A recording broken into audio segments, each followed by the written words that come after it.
Box of Insignia, disc and pad change. Get the wheel off, and to get our caliper off, 2 bolts, top, bottom, 14mm. I'll do these. You may need to counter hold the inner bolt, 17mm, 14mm on the back. You can get them off. Once you unbolt with that, pull the caliper off, and then we get onto the caliper carrier, which are 21mm bolts. So get this off, and come back. Alright, once you've got your caliper unbolted, hang it up out of the way. You can pop your pads out. Don't worry about these falling out. Pop your pads out. Get them out of the way. Let's take this caliper carrier off now. 2 bolts on the back. 21s. Take these 2 out. They will be tight. Might need a bar. And we can get the caliper carrier off. And then a disc T30. We'll get that off next. We'll get this off. Then we'll tackle the disc. Okay, caliper carrier is loose. We've left it on there for the minute.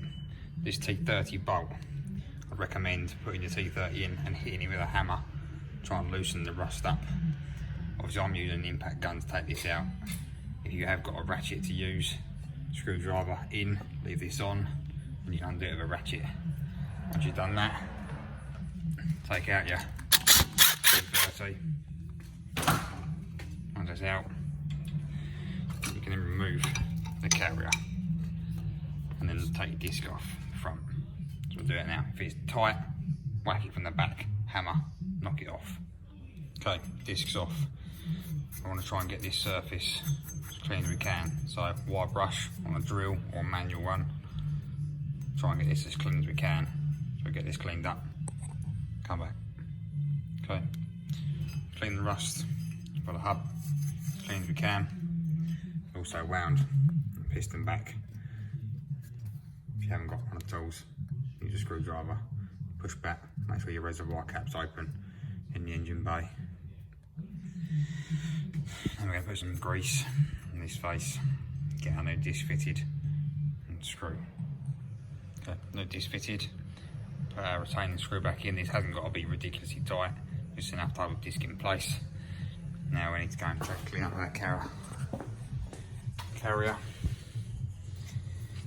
Wire brush both sides to get all this clean as you can.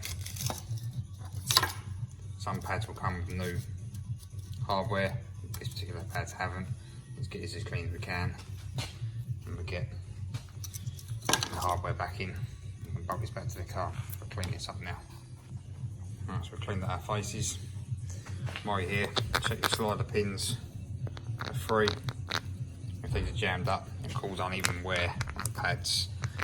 So just check they're nice and free. We're going to put this back on the car now. Get it bolted up with 21mm bolts on the back. Okay, carry it back on. And the 2 bolts up on the back, nice and tight.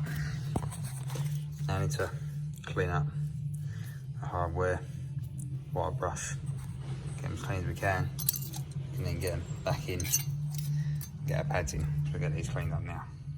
Okay, cleaned up our hardware, got our pads in. Pads will have 2 different types. Now one with a wear indicator on it. This wants to go at the back of the caliper. It won't fit in the front. So one with a pin, back, pin. This one at the front. Bit of anti-seize compound where your sliders are, so that the pad will slide. Now we can get our caliper back on.